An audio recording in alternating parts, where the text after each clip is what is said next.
We're back at this Dodge Caliber, and we're having that phantom coolant leak again.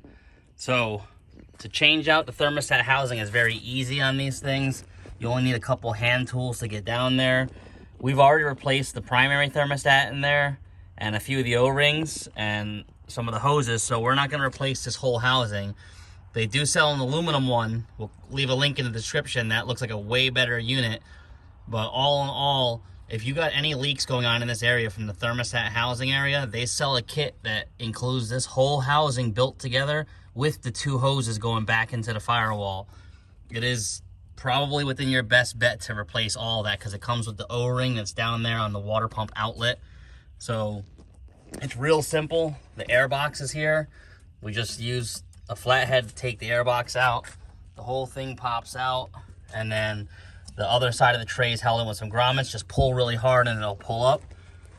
The next thing you want to do is start disconnecting all these hose clamps after you drain the coolant and get all these hose clamps off. And then this switch as well up here. We'll take that switch out. Once you disconnect the 4 hoses, you got 2 back there, 2 right there. You've got 3 10mm bolts holding this thing to the block. 1, 2, and a third one there. Then you have to slide it out to clear the back fitting back there with the O-ring on it. I think that's the one that's leaking. All right, we got it off, and that's what you should be left with. That O-ring was actually pretty good. We're still gonna change it. It was actually the 2 O-rings on the housing that were leaking, so we'll check it out. This one actually failed right there. If you see, the gaskets collapsed. And then this one failed right there. You can see where the coolant pushed out. So we got a new thermostat and a new block to thermostat housing gasket. Again, if you're gonna do this job, just buy the whole kit that's in the link. I'll link the plastic one and the aluminum one. I would recommend getting the aluminum one as it's metal, and these plastic things fail. I've already replaced this one with a Dorman one,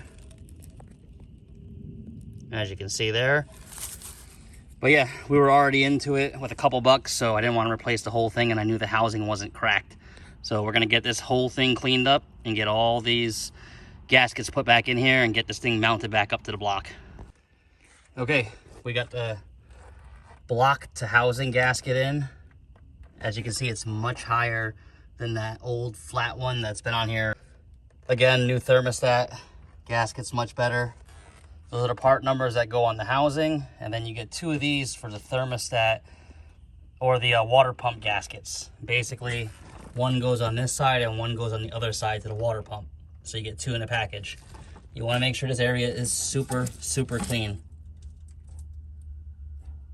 Get it all bolted back in. Hook all the hoses back up.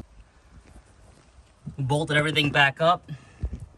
Cleaned up what we could down there. Sprayed everything off with water. You want to make sure you get all that coolant out of there. The 4 hoses back on. And the 3 bolts to the block. All you got to do is put that bottom tray for the air filter in and put the air filter box in. Fill it up with coolant. And then we'll see if it's leaking. Okay, we started the engine. Turn the heat on high. Bring the coolant up to right where you can see it. Don't fill it all the way up, just to where you can see it. Let it run, and it'll start to suck the coolant down. Fill it as it's sucking it down. Once it stops sucking it down, put the cap back on it. Take it for a test drive.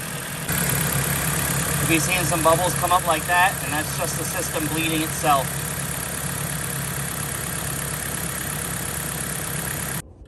We're back from the test drive. We filled it up until it stopped bubbling down, capped it, went for the drive, came back, made sure there was no leaks down here. We don't see anything. And now if you notice, the engine's warm, but the full hot line is not up there. So bring your coolant back up to full hot inside your reservoir here. All right, now that we're at full hot here, what will happen is once this cools down and this relief spring releases, it will draw coolant back out and fill the system.